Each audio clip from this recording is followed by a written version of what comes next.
Joel 2:28.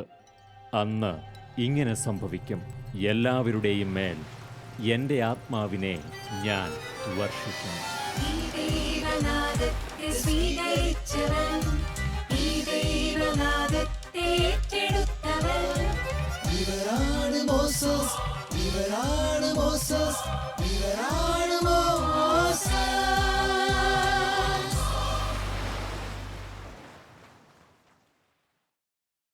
കത്തോലിക്ക charismatic നവീകരണം സഭയ്ക്ക് വേണ്ടിയാണ്, സഭയുടേതാണ്. ഇത് നമ്മോട് പങ്കുവയ്ക്കുന്നത് ഇന്ന് കേരളത്തിലെ കരിസ്മാറ്റിക് നവീകരണത്തിൻ്റെ നേതൃത്വത്തിലായിരിക്കുന്ന KST ചെയർമാൻ ബഹുമാനപ്പെട്ട സെബാസ്റ്റ്യൻ കറുകപ്പള്ളി അച്ഛനാണ്. ശാലോം പ്രേക്ഷകരുടെ മുമ്പിൽ കരിസ്മാറ്റിക് നവീകരണ നേതൃത്വത്തിലെ വൈദികരുടെ ജീവിതാനുഭവങ്ങൾ പരിചയപ്പെടുത്തുന്ന മോസസ് എന്ന ഈ പ്രോഗ്രാമിൻ്റെ ഈ എപ്പിസോഡിൽ എമ്മാവൂസിൽ നിന്ന് കേരളത്തിലെ നവീകരണ പ്രവർത്തനങ്ങൾക്ക് നേതൃത്വം കൊടുക്കുന്ന സെബാസ്റ്റ്യൻ കറുകപ്പള്ളി അച്ഛൻ്റെ ജീവിതാനുഭവങ്ങളും ദൈവിക വഴികളും അച്ഛൻ്റെ ജീവിതത്തിലുണ്ടായ ദൈവാനുഭവങ്ങളും നമ്മുമായി പങ്കുവയ്ക്കുന്നു. എല്ലാ ശാലോം പ്രേക്ഷകർക്കും വേണ്ടി ബഹുമാനപ്പെട്ട സെബാസ്റ്റ്യൻ കറുകപ്പള്ളി അച്ഛൻ്റെ ജീവിതാനുഭവങ്ങൾക്കായി നമുക്ക് കാത്തിരിക്കാം. കേരള കരിസ്മാറ്റിക് നവീകരണ സമൂഹത്തിനെ ഇന്നിൻ്റെ വയലുകളിൽ തീക്ഷ്ണതയോടെ നയിക്കുന്ന ബഹുമാനപ്പെട്ട സെബാസ്റ്റ്യൻ കറുകപ്പള്ളി അച്ഛൻ്റെ കൂടെയാണ് നാം മോസസ് എന്ന ഈ പ്രോഗ്രാമിൽ സഞ്ചരിക്കുന്നത്. നവീകരണം എന്നത് ഉള്ളിൽ എരിയുന്ന പരിശുദ്ധാത്മാവിൻ്റെ അഗ്നിയാണെന്നും ഈ അഗ്നി സ്നേഹത്തിൻ്റെ ചൈതന്യമാണെന്നും തിരിച്ചറിഞ്ഞ വൈദികൻ കാലഘട്ടങ്ങൾക്കപ്പുറത്തേക്ക് സഞ്ചരിക്കുന്ന നവീകരണ സമൂഹത്തിനെ പുത്തൻ കാലത്തിൻ്റെ ഉണർവും ശക്തിയുമേകി ഈ വൈദികൻ ഇന്നും നയിക്കുന്നു. തീരങ്ങൾക്കുമപ്പുറം കാത്തിരിക്കുന്ന എമ്മാവൂസ് അനുഭവവും പരിശുദ്ധാത്മാവിൻ്റെ വഴി നടത്തലുകളും ഇപ്പോഴത്തെ KST ചെയർമാനായ കറുകപ്പള്ളി അച്ഛൻ നമ്മോട് പങ്കുവയ്ക്കുന്നു. ശാലോം ടെലിവിഷൻ്റെ മോസസ് എന്ന ഈ പ്രോഗ്രാമിൽ കേരളത്തിലെ കരിസ്മാറ്റിക് നവീകരണ നേതൃത്വത്തിലായിരുന്ന അച്ഛന്മാരിലൂടെ യാത്ര ചെയ്താണ് ഇപ്പോൾ ഞങ്ങൾ അച്ഛൻ്റെ അടുക്കലായിരിക്കുന്നത്.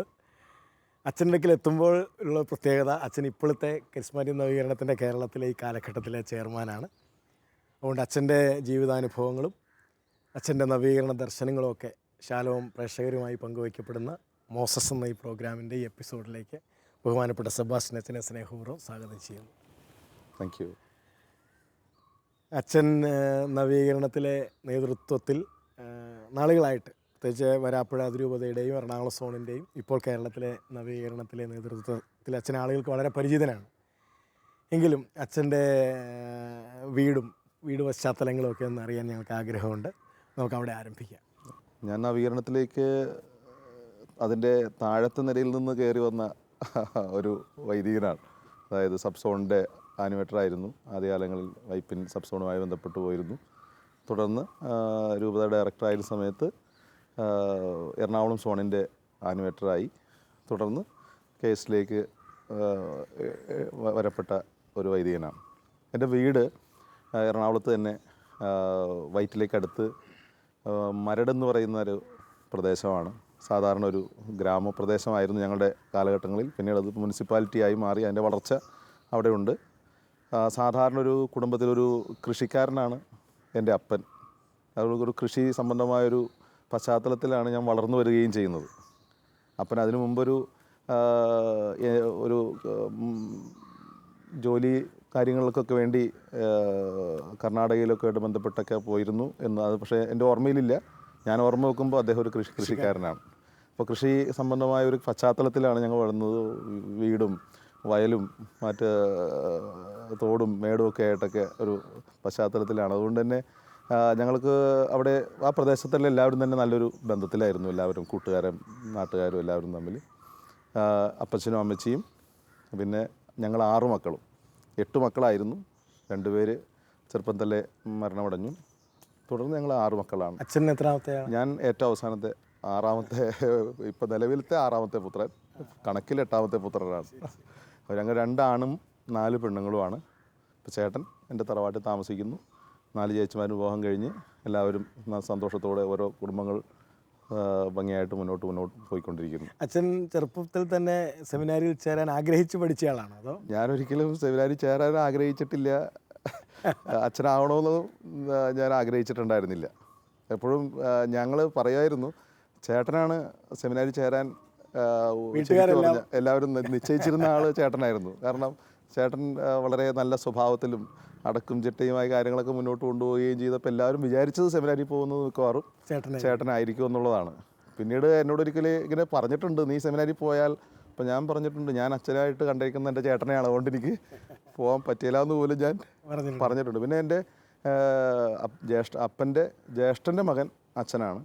അപ്പോൾ അതുകൊണ്ട് അച്ഛൻ എപ്പോഴും ഇടയ്ക്ക് വീട്ടിൽ വരുന്നു. അങ്ങനെ അച്ഛന്മാരുമായിട്ടുള്ള ബന്ധം വീട്ടുകാർക്കുണ്ടായിരുന്നു. തന്നെയല്ല, വീടുകളിൽ അപ്പച്ചൻ എപ്പോഴും അച്ഛന്മാരെക്കുറിച്ച് നല്ലതേ പറഞ്ഞിട്ടുള്ളൂ, നല്ലതേ പറയാൻ അനുവദിച്ചിട്ടുള്ളൂ. എന്തെങ്കിലും മോശം കണ്ടാൽ പോലും ആരെങ്കിലും പറഞ്ഞാൽ അതിനെതിരെ ഉടനെ അപ്പൻ ആക്ഷൻ എടുക്കുകയും ചെയ്യുമായിരുന്നു. അത് നമ്മൾ സംസാരിക്കേണ്ട കാര്യമല്ല എന്നേ പറയുള്ളൂ. അതുകൊണ്ട് വീട്ടിൽ നല്ല കാര്യം സംസാരിക്കാൻ എന്തിനും സ്വാതന്ത്ര്യമായിരുന്നു. അതുകൊണ്ട് അങ്ങനെ ഒരു പശ്ചാത്തലം കുടുംബത്തിൽ ഉണ്ടായിരുന്നു എന്നുള്ളത് സത്യമാണ്. പിന്നെ തന്നെയല്ല, ഇടയ്ക്കെങ്കിലും ഈ ഇപ്പോൾ എൻ്റെ ചേച്ചിയുടെ മൂത്ത മക്കൾ ഇപ്പോൾ എന്നോട് പറയും, അച്ഛനാക്കിയത് ഞങ്ങളാണെന്ന് പറയും. കാരണം ഈ അമ്മാവൻ എന്നാണല്ലോ ശരിക്കും പറഞ്ഞാൽ തീർച്ചയായിട്ടും ചേച്ചിയുടെ മക്കളൊക്കെ വിളിക്കുന്നത്. പക്ഷേ അവർ അന്ന് ചെറുപ്പം മുതലേ വിളിച്ചിരുന്നത് അച്ഛൻ എന്നാണ്. അച്ഛൻ. അപ്പം അങ്ങനെ ഞങ്ങൾ അച്ഛനെന്ന് വിളിച്ചാണ് അച്ഛനാവാൻ തോന്നിയതെന്നും അച്ഛനായിരിക്കുന്നതെന്നൊക്കെ ഒരു തമാശക്കെല്ലാം പറയുന്നുണ്ട്. അപ്പോൾ അച്ഛൻ 10ാം ക്ലാസ്സിന് ശേഷം സെമിനാരിയിലേക്ക് പ്രവേശിച്ചു. അതെ, 88-ലാണ് ഞാൻ സെമിനാരി ചേരുന്നത്. കളമശ്ശേരി സെൻറ്റ് ജോസഫ് മൈനർ സെമിനാരിയിലാണ്. അല്ല, അതിന് അച്ഛനെ പ്രേരിപ്പിച്ച് സെമിനാരിയിൽ ചേരാൻ? എന്നെ സെമിനാരിൽ ചേരാൻ പ്രേരിപ്പിച്ചത് 10ാം ക്ലാസ് ഞാൻ പഠിച്ചുകൊണ്ടിരിക്കുന്ന സമയത്തുണ്ടായ ഒരു സംഭവമാണ്. സംഭവിച്ചിട്ടുണ്ടെങ്കിൽ സാധാരണ ഒരു വൈദികനാവാൻ ആഗ്രഹിച്ചല്ല ഞാൻ മുന്നോട്ട് പോയതെങ്കിലും സെമിനാരിയിൽ പഠിക്കാനായിട്ടുള്ള ആഗ്രഹം ഉണ്ടാകുന്നതിന് 1-2 സംഭവങ്ങൾ കാരണമാക്കിയിട്ടുണ്ട്. ഒന്ന്, സ്കൂളിൽ മിഷണറി പ്രവർത്തനങ്ങൾക്ക് വേണ്ടി വന്ന വൈദികരുടെ ഒരു ലെറ്റർ എനിക്ക് കിട്ടിയിട്ടുണ്ടായിരുന്നു. അത് ഞാൻ മുഖവിലക്കെടുക്കേണ്ട കാര്യമില്ല എന്ന് വിചാരിച്ച് ഞാനത് തള്ളി കളഞ്ഞിട്ടുണ്ട്. പക്ഷേ എങ്കിൽ ആ പേപ്പർ എൻ്റെ പുസ്തകത്തിൻ്റെ ഉള്ളിലുണ്ടായിരുന്നു. അങ്ങനെ ഇരിക്കുന്ന സമയത്താണ് ഞങ്ങൾ പഠിച്ചത് പൊന്നുരുന്തി സെൻറ്റ് റീത്താസ് സ്കൂളിലാണ്. എന്നെ പരിചയമുള്ള ആൾക്കാർക്ക് അറിയാം, ഞാൻ വൈദികരാകേണ്ട അവിടെ ആളല്ല എന്നെ കാണുന്നവർക്ക് പലർക്കും അറിയാം. പക്ഷേ എന്നെ നയിച്ചതാണ്, അതായത് സെൻറ്റ് റീത്താസ് സ്കൂളിൽ പഠിച്ചുകൊണ്ടിരിക്കുന്ന സമയത്തൊരു രാഷ്ട്രീയ പ്രവർത്തനത്തിൽ ഉൾപ്പെട്ടിരുന്ന ഒരാളാണ്. അപ്പോൾ രാഷ്ട്രീയ പ്രവർത്തനവുമായി മുന്നോട്ട് പോയി. അങ്ങനെ രാഷ്ട്രീയ പ്രവർത്തനത്തിൻ്റെ പേരിൽ ഒരു പ്രശ്നം ഉണ്ടാക്കാൻ വേണ്ടിയിട്ട് ഞങ്ങളൊരു ഫുട്ബോൾ മത്സരം നടത്തി. സാധാരണ ഫുട്ബോൾ മത്സരം നടത്തുന്നത് നമ്മുടെ കോർട്ടിലാണല്ലോ. ഇതതിന് പകരം നടത്തിയത് ഞങ്ങളുടെ സ്കൂളിന് മുമ്പിലുള്ള റോഡിലാണ്. അപ്പോൾ റോട്ടിൽ ഫുട്ബോൾ മത്സരം നടത്തി. അങ്ങനെ റോഡിൽ ഫുട്ബോൾ മത്സരം നടത്തിയതിനിടയ്ക്ക് ഒരു ബസ് വന്നു. ആ ബസ് പന്തയിൽ കയറി പന്ത് പൊട്ടി. അങ്ങനെ പന്ത് പൊട്ടിയതിൻ്റെ പേരിൽ ഞങ്ങൾ പ്രശ്നമാക്കാൻ അങ്ങനെ പ്രശ്നമായി. അവസാനം ചില്ല് കടിച്ചു പൊട്ടിച്ചു. കൂട്ടുകാരന്മാരെല്ലാവരും കൂടി ചെയ്യാൻ പറ്റുന്ന കാര്യങ്ങളൊക്കെ ചെയ്തു. അവസാനം അതിൽ തീ വരെ എടുത്തിട്ടു. അങ്ങനെ ബസ്സിൻ്റെ ഒരു ഭാഗം കത്തിപ്പോയി. അങ്ങനെ കത്തിപ്പോയപ്പോൾ പോലീസ് വന്നു. അങ്ങനെ പോലീസ് ഞങ്ങളെ അന്ന് കളിച്ച ആൾക്കാരെല്ലാവരെയും പിടിച്ചു. പക്ഷേ 8 പേരെ അന്ന് കൈ കിട്ടിയുള്ളൂ. അതിൽ ഒരാളായിരുന്നു ഞാൻ. അങ്ങനെ ഞങ്ങൾ കസ്ബ പോലീസ് സ്റ്റേഷനിൽ, ഇവിടെ അടുത്ത് എറണാകുളത്തൊരു കസ്ബ പോലീസ് സ്റ്റേഷനുണ്ട്. പോലീസ് സ്റ്റേഷനിൽ നിൽക്കുമ്പോൾ ആ പോലീസ് സ്റ്റേഷനിലാണ് എൻ്റെ ശരിക്കും പറഞ്ഞാൽ ആദ്യ അനുഭവം എന്ന് പറയുന്നത് അവിടെയാണ്. ഇതിലേക്ക് വഴിതിരിച്ചു വിട്ടൊരു അനുഭവം എന്ന് പറഞ്ഞാൽ അവിടെയാണ്. അത് കാരണം എനിക്ക് പോലീസുകാരെ എനിക്ക് വലിയൊരു എന്താ പറയുക ആദരവാണ് എനിക്കുള്ളത്. കാരണം അവിടെ അന്ന് SI ഉണ്ടായിരുന്നില്ല, ഒരു സാധാരണ പോലീസുകാരനാണ് ഞങ്ങൾ ചെന്നപ്പോൾ ഉള്ളത്. ഈ പോലീസുകാരൻ ഞങ്ങളെല്ലാവരെയും ഇങ്ങനെ നിരത്തി നിർത്തിയിട്ട് അദ്ദേഹം ഒരു ചോദ്യം ചോദിച്ചത് ഇപ്പോഴും എൻ്റെ മനസ്സിലുണ്ട്. മക്കളെ, നിങ്ങൾക്ക് നല്ല തണ്ടും തടിയുണ്ടല്ലോ, ഇത് നശീകരണത്തിന് വേണ്ടി ഉപയോഗിക്കാതെ നന്മയ്ക്ക് വേണ്ടി ഉപയോഗിച്ചുകൂടെ? എനിക്ക് തോന്നുന്നു എൻ്റെ ജീവിതത്തിൽ ആദ്യത്തെ ധ്യാനം കൂടി അതാണെന്ന് എനിക്ക് തോന്നുന്നത്. അതുകൊണ്ട് എൻ്റെ ആദ്യ ധ്യാനകേന്ദ്രം എന്ന് ഞാൻ പലപ്പോഴും പറയുന്നത് പോലീസ് സ്റ്റേഷനിലാണ്. അതുകൊണ്ട് അതെ, അപ്പോൾ ആ പോലീസ് സ്റ്റേഷനിലാണ് ഇങ്ങനെ അപ്പോൾ ഈ ശരിക്കും തണ്ടും തടിയുണ്ടെന്ന് പറഞ്ഞപ്പോൾ ആവശ്യത്തിന് ഉണ്ട്. അപ്പോൾ ആ കൂട്ടത്തിൽ ഏറ്റവും പൊക്കം കൂടുതലും ഇച്ചിരി വണ്ണമുള്ളതും ഞാൻ തന്നെയാണ്. അപ്പോൾ ശരിക്കും എന്നോട് പറയുന്നത് പോലെ ഒരു അനുഭവമാണ് എനിക്ക് അന്ന് ഫീൽ ചെയ്തത്. തന്നെയല്ല, അദ്ദേഹം പറഞ്ഞത്, എനിക്ക് നിങ്ങളെപ്പോലെ 2 മക്കൾ എനിക്കുമുണ്ട്. ഞങ്ങൾ മാതാപിതാക്കന്മാർ എത്രമാത്രം നന്മ ആഗ്രഹിച്ചാണ് മക്കളെ വളർത്തുന്നതെന്ന് നിങ്ങൾ അറിഞ്ഞിട്ടുണ്ടോ എന്ന് ചോദിച്ചാൽ അദ്ദേഹം കണ്ണിൽ നിന്നൊരു ഒരു പൊടി കണ്ണുനീര് അദ്ദേഹത്തിന് വീണായിട്ട് എനിക്കൊരു ഓർമ്മയുണ്ട്. അന്ന് എനിക്കൊരു ശരിക്കും പറഞ്ഞാൽ ഹൃദയം പൊള്ളി. അപ്പോൾ ഞാൻ എൻ്റെ അപ്പനെ അമ്മയൊക്കെ ഓർത്തു. കാരണം എന്നെ എത്രമാത്രം സ്നേഹിച്ചും ആദരിച്ചും അവരൊക്കെ എത്രമാത്രം ഭംഗിയായിട്ടാണ് കുടുംബത്തിൽ കാര്യങ്ങളൊക്കെ ചെയ്ത് ഇങ്ങനെയുള്ള കാര്യങ്ങളൊക്കെ സ്കൂളിൽ നടക്കുന്നുണ്ടെങ്കിലും വീട്ടിൽ അറിയത്തില്ല. കാരണം അവരെ നല്ലതാണ്, നല്ല രീതിയിൽ തന്നെ മുന്നോട്ട് പോകുന്നു, അവരെ ആദരിച്ചും ബഹുമാനിച്ചും തന്നെയാണ് ഞാനും പോയിരുന്നത്.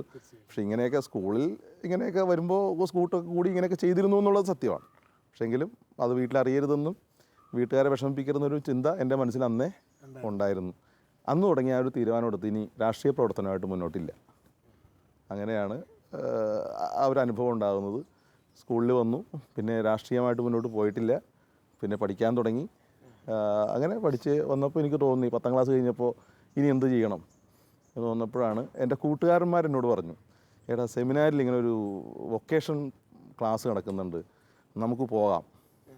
അപ്പോൾ ഞാൻ പറഞ്ഞു ഞാനില്ല, നിങ്ങൾ പോയിക്കോ എന്ന് പറഞ്ഞു. അപ്പോൾ കാരണം വെച്ചിട്ടുണ്ടെങ്കിൽ ഒന്നാമത്തെ കാര്യം ഞാൻ പഠിച്ചിട്ടില്ല, 10ാം ക്ലാസ്സിൽ നല്ലവണ്ണം പഠിച്ചിട്ടില്ല. കാരണം വെച്ചിട്ടുണ്ടെങ്കിൽ ഇങ്ങനെ ഈ രാഷ്ട്രീയവും മറ്റ് കുരുത്തക്കേടൊക്കെ ആയിട്ടൊക്കെ മുന്നോട്ട് പോയതുകൊണ്ട് നല്ല പഠനമൊന്നും അത്ര ഒരു ആവറേജ് സ്റ്റുഡൻ്റാണ്. അതുകൊണ്ട് ജയിക്കുമെന്നുള്ള ഒരു ഉറപ്പും എനിക്കുണ്ടായില്ല. പക്ഷേ എൻ്റെ കൂട്ടുകാരന്മാർ 4 പേരും നല്ലവണ്ണം പഠിക്കുന്നവരാണ്, നല്ല രീതിയിൽ മാർക്ക് സ്കോർ ചെയ്യുന്ന ആൾക്കാരാണ്. അപ്പം ഞാൻ പറഞ്ഞു നിങ്ങൾ പൊക്കോ, നിങ്ങൾക്കത് പറ്റുമെന്ന് പറഞ്ഞു. നീ വന്നാൽ മതി, കാരണം നമുക്ക് അവിടെ ഒന്ന് അടിച്ചു പൊളിക്കണമെന്നുണ്ടെങ്കിൽ നീയും കൂടി വേണമെന്ന് പറഞ്ഞു. അങ്ങനെ ഞങ്ങൾ 5 പേര് സെമിനാറിൽ വരാൻ അവർക്ക് വേണ്ടിയിട്ട് ഞാൻ കൂടെ പോകുന്നതാണ്. അങ്ങനെ കൂടെ പോകുന്നു. പക്ഷേ തിരിച്ച് റിസൾട്ട് വന്നപ്പോൾ ഞാൻ മാത്രം ജയിക്കുകയും അവർ 4 തോക്കുകയും ചെയ്തു SSLC. അപ്പോൾ അങ്ങനെ വന്നു കഴിഞ്ഞപ്പോൾ നിർവാഹമില്ലാതെ ഒരു ചിന്ത എൻ്റെ ഉള്ളിൽ വന്നു, എന്തുകൊണ്ട് എന്നെ മാത്രം ജയിപ്പിക്കുക, എൻ്റെ നല്ലോണം പഠിച്ചിരുന്ന കൂട്ടുകാർ തോക്കുകയും ചെയ്തു എന്ന് പറയുമ്പോൾ അതിനകത്ത് എന്തോ ഒരു സത്യമുണ്ടെന്ന് മനസ്സിലായി. അങ്ങനെയാണ് ഞാൻ സെമിനാരിലേക്ക് എൻ്റെ വഴി ഇതാണെന്നൊരു തോന്നൽ പിന്നെ ഉണ്ടാകുന്നു. ആ വീട്ടിൽ ഞാൻ അപ്പനോടും അമ്മയോടും പറഞ്ഞു. അപ്പോൾ അവർ പറഞ്ഞു, ഞങ്ങൾ വർഷങ്ങൾക്ക് മുമ്പേ ആഗ്രഹിച്ച് പ്രാർത്ഥിച്ചുകൊണ്ടിരുന്നൊരു കാര്യമാണിത്. ഇതുവരെ എന്നോട് പറഞ്ഞിട്ടില്ല ഇവർ അച്ഛനാകാൻ പോകണമെന്നോ മറ്റു കാര്യമൊന്നും എന്നോട് മാതാപിതാക്കന്മാർ പറഞ്ഞിട്ടില്ല. പക്ഷേ എങ്കിലും അച്ഛനാവണം എന്ന് പറഞ്ഞപ്പോൾ അവർ പറഞ്ഞത് ഞങ്ങൾ പ്രാർത്ഥിച്ചിരുന്ന കാര്യമാണിത്, അത് സാധിക്കുകയാണെങ്കിൽ ഞങ്ങൾക്ക് സന്തോഷമുള്ളൂ.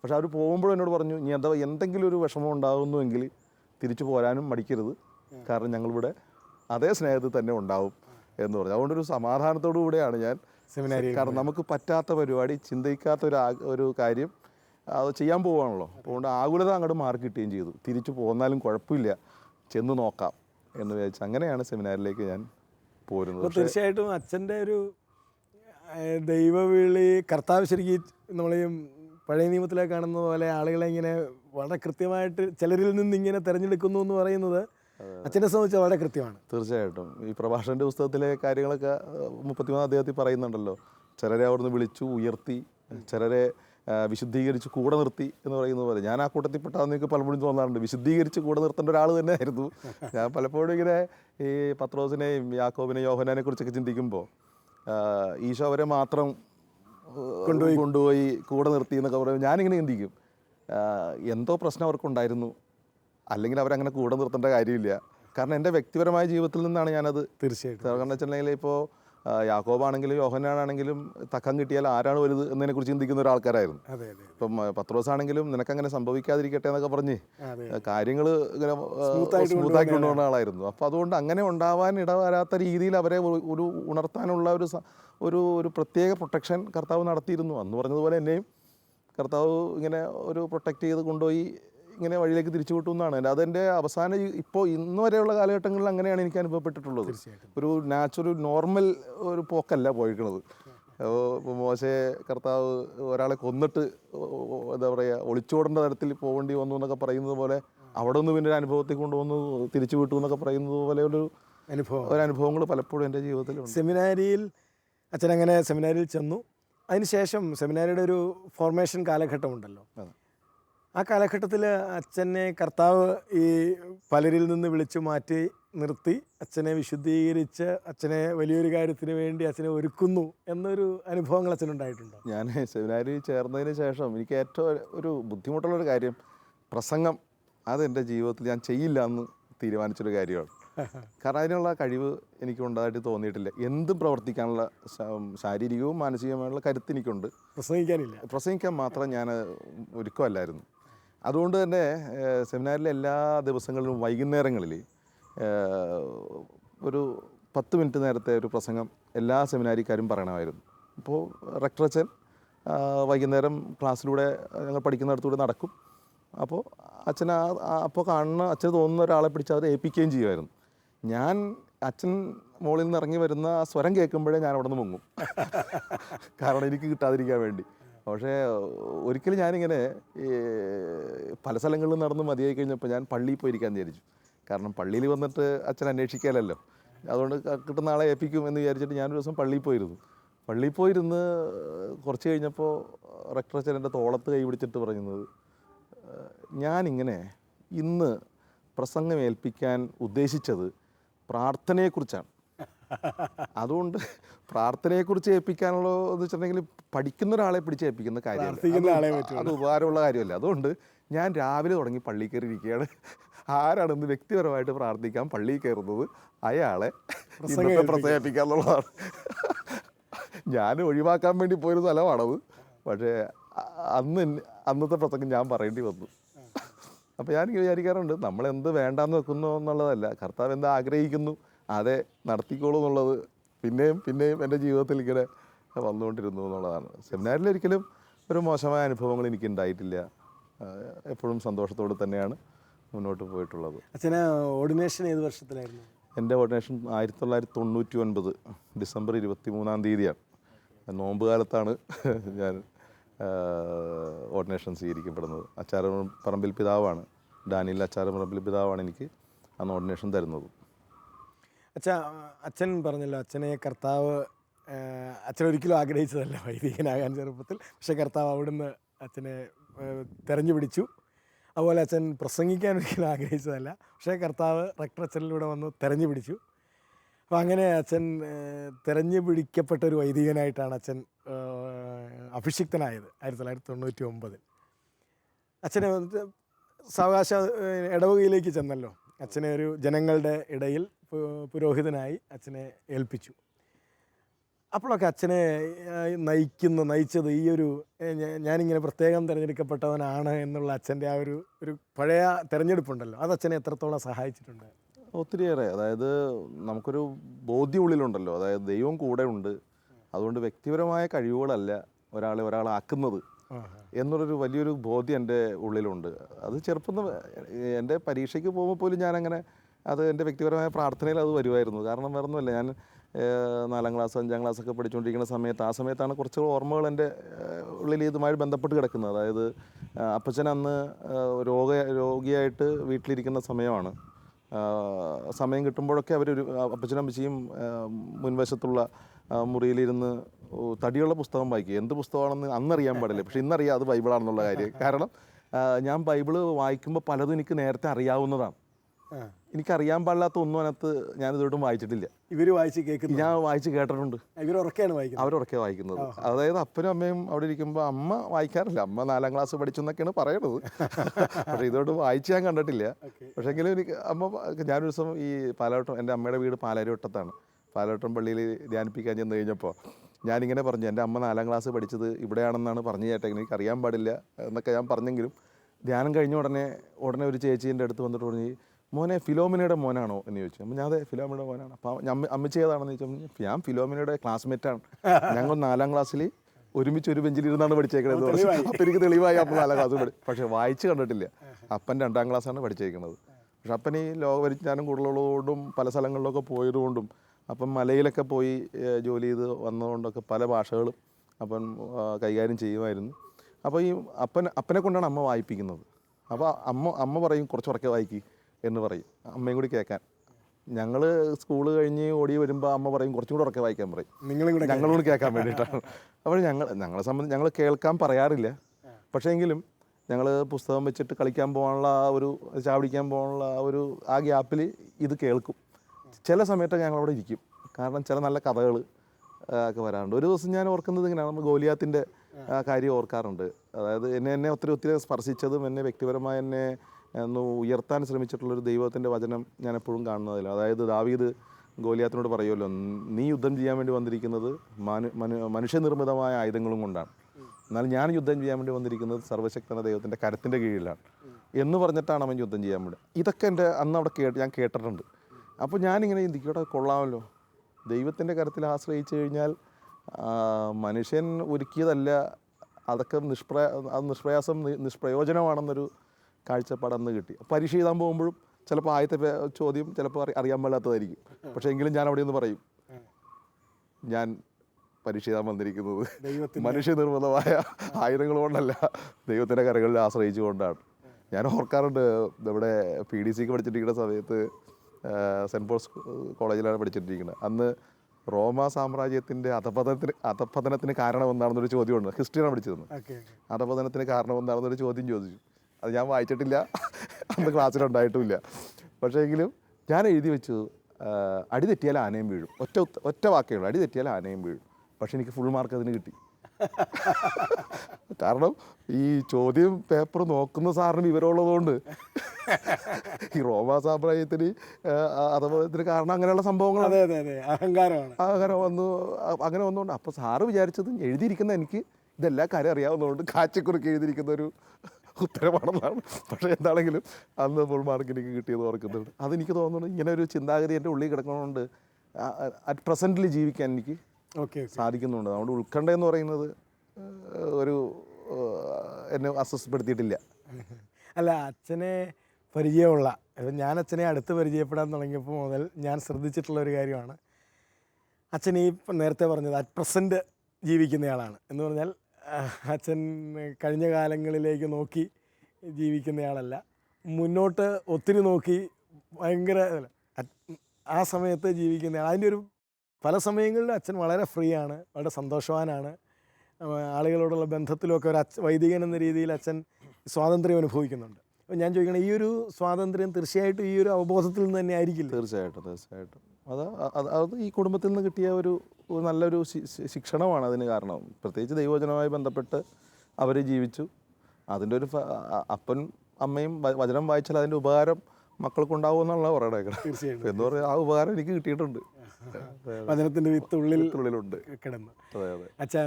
അച്ഛൻ കത്തോലിക്ക കരിസ്മാറ്റിക് നവീകരണത്തിലേക്ക് അച്ഛൻ 99 വൈദികനായെന്ന് പറഞ്ഞു. ഈ കരിസ്മാറ്റിക് നവീകരണമായിട്ട് അച്ഛൻ ബന്ധപ്പെടുന്നത് ഏത് വർഷമായിരിക്കും? കരിസ്മാറ്റിക് നവീകരണമായിട്ട് ബന്ധപ്പെടുന്നത് എന്ന് വെച്ചാൽ എനിക്ക് തോന്നുന്നു ഒരു ഗ്രാജുവൽ പ്രോസസ്സാണ് എനിക്കുണ്ടായിരിക്കുന്നത്. ഞാൻ പറഞ്ഞില്ലേ, എൻ്റെ ദൈവവിളിയായിട്ട് ബന്ധപ്പെട്ടിരിക്കുന്ന കാര്യം ഇങ്ങനെയാണ്. അന്ന് മുതലേ പോലീസ് സ്റ്റേഷൻ മുതൽ തുടങ്ങി.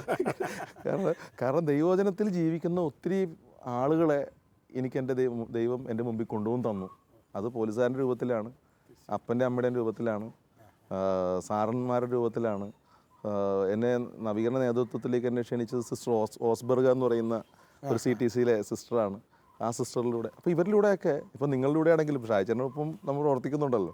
അപ്പോൾ എന്ന് പറയുന്ന പോലെ ഒത്തിരി ഈ ദൈവവചനത്തിൽ അധിഷ്ഠിതമായി ജീവിക്കുന്ന ഒത്തിരിയേറെ പേരെ കാണാനും അവരോടൊപ്പം ജീവിക്കാനും പറ്റിയെന്നുള്ളതാണ് എനിക്ക് എൻ്റെ ഈ ഗ്രാജുവൽ പ്രോസസ്സ്. അപ്പോൾ എൻ്റെ കുടുംബത്തിൽ നിന്ന് തന്നെ അത് തുടങ്ങി. കാരണം എൻ്റെ അപ്പനും അമ്മയും CRC മഞ്ഞുമൽ ധ്യാനകേന്ദ്രത്തിൽ എല്ലാ മാസത്തിൻ്റെ അവസാനം അവിടെ നൈറ്റ് വിജിലിനൊക്കെ പങ്കെടുക്കുകയും അതിനുവേണ്ടി പോവുകയൊക്കെ ചെയ്യുന്ന ആളുകളാണ്. അപ്പോൾ ഇത് ഞങ്ങൾക്കറിയാം. അതുതന്നെയല്ല, അവർ രാവിലെ തുടങ്ങുന്നത് പോലും പ്രാർത്ഥനയോടുകൂടെയാണ്. ഞാൻ കിടന്നുറങ്ങിയിരുന്നത് എൻ്റെ പ്രാർത്ഥനാ മുറിയിലാണ്, എൻ്റെ വീടിൻ്റെ പ്രാർത്ഥനാ മുറിയിലാണ്. വീടിന് അങ്ങനെ ഒരു പ്രാർത്ഥനാ മുറി ഉണ്ടായിരുന്നു? ഉണ്ട്. ആ ഒരു നടുക്കൊരു മുറിയുണ്ട്. ആ മുറിക്കകത്താണ് ഞാൻ കിടന്നത്. അന്നത്തെ കാലത്തും അങ്ങനെയൊക്കെ ഉണ്ട്. അതുകൊണ്ട് കുറേ ഒരു 7 രൂപങ്ങൾ വെച്ചിട്ടുണ്ട്, അതിലൊരു 7 തിരികൾ എത്തിച്ചിട്ടുണ്ടാവും. ആ പ്രാർത്ഥന മുറിയാണത്. അവിടെയാണ് അച്ഛൻ കിടന്നുറങ്ങുന്നത്? ഞാൻ അവിടെ കിടന്നുറങ്ങണത്. സെമിനാരി പോകുന്നതിന് മുമ്പും അതിന് ഇപ്പം ചെന്നാലും ഞാൻ അവിടെ കിടക്കാറുള്ളൂ. അതിൻ്റെ അത് ഒരു എന്താ പറയുക, ഒരു നൊസ്റ്റാൾജിക് ഫീലിംഗ് ആണ് അവിടെ. അപ്പോൾ വെളുപ്പിനെ അവർ വന്ന് പ്രാർത്ഥിക്കുന്ന ഈ മുറിയിലാണോ? അവർ തൊട്ടടുത്ത മുറിയിലാണ് കിടക്കുന്നത്. അപ്പോൾ ഒരു 4-4:30 മണിയാകുമ്പോൾ അവർ എഴുന്നേൽക്കും. അവർ എഴുന്നേറ്റിട്ട് ആദ്യം ചെയ്യുന്ന പരിപാടി, അവർ 2 തിരി അവിടെ മുറിയിലുണ്ടാവും.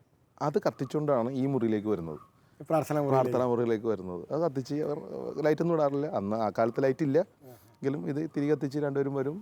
തലേദിവസം കിടക്കുന്നതിന് മുമ്പ് ഈ 7 രൂപത്തിൻ്റെയും ഫോട്ടോയുടെയും മുമ്പിൽ രാത്രി തിരി കത്തിച്ച് ഉറപ്പിച്ചിട്ടേ കിടക്കാറുള്ളൂ. എന്നിട്ട് ഓഫാക്കിയിട്ട് പോകും. എന്നിട്ട് പിറ്റേന്ന് രാവിലെ ഇവർ വന്നിട്ട് ഇതെല്ലാം കത്തിക്കും. അങ്ങനെ 9 തിരി എപ്പോഴും ഉണ്ടാവും. അപ്പോൾ 9 തിരിയുടെ വെട്ടം അടിച്ചു കഴിയുമ്പോൾ എൻ്റെ ഉറക്കം പോകും. അപ്പോൾ ഞാനതെപ്പോഴും കാണും. ഞാനെപ്പോഴും വിചാരിക്കും, ഇത് നിങ്ങൾക്കൊന്നും ഉറക്കമില്ല എന്ന് വിചാരിക്കും. കാരണം നമ്മൾ രാവിലെ ആണല്ലോ ഇത്തിരി അധികം സമയം കൊണ്ട് ഉറങ്ങാനായിട്ട് ആഗ്രഹിക്കണം. പക്ഷേ എങ്കിൽ അവരവിടെ ഇരുന്നിങ്ങനെ ഞങ്ങൾ 6 മക്കൾക്ക് വേണ്ടിയും, അവർ 6-8 മക്കൾക്ക് വേണ്ടിയും നന്ദി പറയും. 2 പേരും മരിച്ചത് പോയെങ്കിലും കുഞ്ഞുനാളെ മരിച്ചു പോയി അവരെങ്കിൽ. പക്ഷേങ്കിൽ അവരെയും കൂടി ഓർക്കും. കൂടാതെ ഞങ്ങൾ 6 പേർക്ക് വേണ്ടി പ്രത്യേകം പ്രാർത്ഥിക്കുകയും ചെയ്യും. അപ്പോൾ ഏറ്റവും ഇളയ എനിക്ക് വേണ്ടി വളരെ പ്രത്യേകം പ്രാർത്ഥിക്കും. കാരണം അച്ഛൻ കേട്ടോണ്ട് കിടക്കുക. ഞാൻ കേട്ടോണ്ട് കിടക്കുകയും ചെയ്യും. അപ്പോൾ അവർ പറയുന്നത് ഇങ്ങനെയാണ്, അതായത് 6ാമത്തെ അവൻ ഇച്ചിരി വശപ്പശക്കാണ്, പലപ്പോഴും പോകണമെന്നൊക്കെ തോന്നാറുണ്ട് എന്നുള്ള ആ രീതിയിലൊക്കെ ഒരു പ്രാർത്ഥിക്കും. അതുകൊണ്ട് ഇവനെ പ്രത്യേകം ഒന്ന് സൂക്ഷിച്ചോളണമെന്ന് കർത്താവിനോട് പറഞ്ഞ്. പക്ഷെ എന്നോട് അങ്ങനെ നേരിട്ട് അങ്ങനെ പറയാറില്ല, അങ്ങനെയാണ് അത് പറയാറില്ല. പക്ഷെ അവരോട് ദൈവത്തോട് പറയുന്നത് ഞാൻ കേട്ടിട്ടുണ്ട്. കേൾക്കുമ്പോൾ എനിക്ക് തോന്നുന്നു നന്നാവണമല്ലോ ഇനിയെങ്കിലും. അങ്ങനെ ഒരു ചിന്താഗതി എനിക്ക് ഉണ്ട്. അപ്പം അത് ആ ഒരു കുടുംബ പശ്ചാത്തലത്തിൽ നിന്ന് കിട്ടിയിരുന്ന ആ ഒരു സ്നേഹവും ബഹുമാനവും, കാരണം മാതാപിതാക്കന്മാർ നമ്മളെ ബഹുമാനിക്കുന്നു എന്ന് പറയുന്നതിന് കാരണം, എന്നെ വഴക്ക് പറയുന്നില്ല എന്ന് തന്നെ കാരണം തന്നെ അതാണല്ലോ. തീർച്ചയായിട്ടും. അപ്പോൾ അതുകൊണ്ട് തന്നെ അതുവരെ നമുക്ക് വേണ്ടി ദൈവത്തോട് പറയുന്നു, നമ്മളെ സൂക്ഷിച്ചോളണമെന്ന് കർത്താവിനോട് പ്രാർത്ഥിക്കുന്നു. അതൊക്കെ കൊണ്ടായിരിക്കണം ഈ പല വഴി പോയിട്ടും അവസാനം തിരിച്ച് വഴി തന്നെ കൊണ്ടുവരുന്നതിന് കാരണം തോന്നുന്നു. അതിൽ നിന്നാണ് എൻ്റെ ദൈവവിളി ആരംഭിക്കുന്നത്. അല്ല, ശരിക്കും പറഞ്ഞാൽ അപ്പം അച്ഛൻ്റെ ഒരു കരിസ്മാറ്റിക് ധ്യാനം എന്ന് പറയുന്നത് പോലും ഈ വെളുപ്പാങ്കാലത്ത് മാതാപിതാക്കൾ നടത്തുന്ന ഈ ഒരു അതുപോലും ആയിരിക്കണമെന്ന്. തീർച്ചയായിട്ടും അവർ തിരുപ്രദർശനത്തോടെ തുടങ്ങുന്നത്, ഒരു ജീവിതം തുടങ്ങുന്നത് അവർ തുടങ്ങുന്നു. പിന്നെ അത് കഴിഞ്ഞിട്ടാണ് ഇവരാണെങ്കിൽ രണ്ടുപേരും തമ്മിൽ നല്ല, ഞാൻ അച്ഛനായതിനു ശേഷം ചോദിച്ചിട്ടുണ്ട്, നിങ്ങൾ തമ്മിൽ വഴക്കൊന്നും ഉണ്ടാവാറില്ലേ എന്ന് ചോദിക്കും. അപ്പോൾ ഉടനെ അമ്മ ചോദിച്ചിട്ടുണ്ടായിരുന്നു, അതിന് ഞങ്ങൾ വഴക്കിടുന്ന കാര്യം നിങ്ങളെന്തിനാ അറിയണമെന്നാണ്. ഞങ്ങൾ തമ്മിൽ വഴക്കുണ്ടാവാറുണ്ട്, ആശയം എല്ലാം ഉണ്ടാവാറുണ്ട്, പക്ഷേ നിങ്ങളറിയിക്കത്തക്ക വിധത്തിൽ ഞങ്ങളത് ചെയ്യേണ്ട കാര്യമില്ല. ഞങ്ങൾ തമ്മിലല്ലേ വഴക്ക്, നിങ്ങളെന്തിനാ കാണിക്കണമെന്ന് ചോദിക്കും. അപ്പോൾ അതുകൊണ്ട് ഞങ്ങൾ വഴക്കുണ്ടാവാറുണ്ട്, പക്ഷെ നിങ്ങളെ കാണിച്ചിട്ടില്ല എന്നുള്ളതാണ്. അപ്പോൾ അങ്ങനെ ഒരു നല്ലൊരു ബന്ധം എപ്പോഴും അവർ തമ്മിൽ കണ്ടിട്ടുണ്ടെന്നുള്ളതാണ്. തീർച്ചയായിട്ടും അച്ഛാ, ശരിക്കും പറഞ്ഞാൽ അച്ഛൻ കൂടി ആദ്യത്തെ കരിസ്മാറ്റിക് ധ്യാനം നമ്മളിന്ന് പറയുന്നത് പോലെ പ്രഖ്യാപിത ധ്യാനമല്ല. അതിനേക്കാൾ ഉപരി അച്ഛനെ സ്വാധീനിക്കുന്ന ധാരാളം കരിസ്മാറ്റിക് അനുഭവങ്ങൾ അച്ഛൻ്റെ ജീവിതത്തിൽ. തീർച്ചയായിട്ടും ആ പോലീസുകാരൻ പോലും കരിസ്മാറ്റിക്കാരനായിരിക്കണം. തീർച്ചയായിട്ടും. കാരണം അദ്ദേഹം എവിടെയെങ്കിലും ധ്യാനം കൂടിയ ഒരാളാണ്. അതെ. അദ്ദേഹം ഒരു നല്ല കരിസ്മാറ്റിക്കാരനായതുകൊണ്ടാണല്ലോ പോലീസ് സ്റ്റേഷനിൽ നിൽക്കുന്ന കുട്ടികളോട് അങ്ങനെ രീതിയിൽ സംസാരിക്കാൻ അദ്ദേഹത്തിന് പ്രേരണ ഉണ്ടാകുന്നു. തീർച്ചയായിട്ടും. ശരിക്കും പറഞ്ഞാൽ നവീകരണം എന്ന് വെച്ചാൽ അതല്ലേ. അല്ലാണ്ട് നമ്മൾ കുറേ ധ്യാന കേന്ദ്രങ്ങളിലോ ധ്യാനങ്ങളിലോ പങ്കെടുക്കുന്നു, എണ്ണം ഇത്രമാത്രം കൂടുന്നു എന്നോ പലപ്പോഴും അങ്ങനെ എനിക്കൊരു ഫീലിംഗ് ഇങ്ങനെ ഉണ്ടാവാതില്ല. കാരണം ഞാൻ ഇത്രയും മാസം ഇത്ര ധ്യാനം കൂടി എന്ന് പറയുന്നത് ഒരു നന്മയായിട്ട് കാണുന്നതാണ് പലരും. പക്ഷേ വാർഷിക ധ്യാനം ഒരിക്കൽ കൂടുകയും ആ ഒരു വർഷം അങ്ങനെ ജീവിക്കാൻ പറ്റുകയും ചെയ്യുക എന്നുള്ളതാണല്ലോ യഥാർത്ഥത്തിൽ നവീകരണ ജീവിതം എന്ന് പറയുന്നത്. അതാണ്. അപ്പോൾ അങ്ങനെ കൂടുന്ന ഒത്തിരി ആൾക്കാരെ എനിക്ക് എൻ്റെ മുമ്പിൽ കർത്താവ് കൊണ്ടുവന്ന് തന്നു. അല്ല, ഏതായാലും ഞങ്ങളെ സംബന്ധിച്ച് അച്ഛൻ്റെ ഈ അനുഭവങ്ങൾ ഞങ്ങൾക്ക് വളരെ തുറവി നൽകുന്നു. കാരണം ഒന്ന്, ദൈവത്തിൻ്റെ തെരഞ്ഞെടുപ്പും ഒക്കെ മനസ്സിലാക്കാനായിട്ട്, ഒപ്പം തന്നെ അച്ഛനെ സഹായിച്ച കുടുംബാന്തരീക്ഷങ്ങൾ. ഇന്ന് ധാരാളം കുടുംബങ്ങൾക്ക് നഷ്ടപ്പെട്ടു പോകുന്ന ചില കാര്യങ്ങൾ അച്ഛൻ്റെ വീട്ടിൽ സംഭവിച്ചു. അതൊക്കെ അച്ഛനെ ഒരു വൈദികനാക്കി, വളരെ വീക്ഷണമുള്ളൊരു വൈദികനാക്കി. തീർച്ചയായിട്ടും അച്ഛൻ്റെ ഈ വാക്കുകൾ ധാരാളം പേർക്ക് ഉണർവേകുന്നു. വളരെ തുറന്നുള്ള അച്ഛൻ്റെ ഈ ഷെയറിങ്ങിന്, പ്രത്യേകിച്ച് ശാലോം പ്രേക്ഷകരുടെ മുമ്പിൽ അച്ഛൻ്റെ ജീവിതാനുഭവങ്ങൾ വളരെ ഹൃദയതുറവിയോടുകൂടി പങ്കുവച്ചതിന് എല്ലാ ശാലോം പ്രേക്ഷകരുടെ പേരിലും ബഹുമാനപ്പെട്ട സെബാസ്റ്റ്യൻ കറുകപ്പള്ളി അച്ഛന് നന്ദി പറയുന്നു. സർവ്വതും ഉപേക്ഷിച്ച് നസ്രായന്റെ പിന്നാലെ പോകുമ്പോൾ ലഭിക്കുന്ന ആത്മീയ ചൈതന്യം, ലോകം മുഴുവൻ സുവിശേഷത്തിൻ്റെ പ്രകാശമേകുവാൻ ഒരു തിരിനാളമായി മാറുവാനുള്ള ദൈവവിളി, ഇതാണ് ഒരു വൈദികനെ മറ്റുള്ളവരിൽ നിന്നും വേർതിരിക്കുന്നത്. അതെ, ഈ വേർതിരിവ് തന്നെയാണ് ദൈവം നൽകുന്ന അഭിഷേകവും. നവീകരണ സമൂഹത്തിനെ ഇന്നിൻ്റെ പടവുകളിൽ കരം നൽകി നയിക്കുന്ന സെബാസ്റ്റ്യൻ കറുകപ്പള്ളി അച്ഛൻ്റെ പങ്കുവയ്ക്കലുകൾ തുടരും. നവീകരണത്തിൻ്റെ പുതിയ കാലഘട്ടത്തിലേക്കുള്ള സഞ്ചാരപാതയുടെ കാഴ്ചപ്പാടുകളും തുടരും.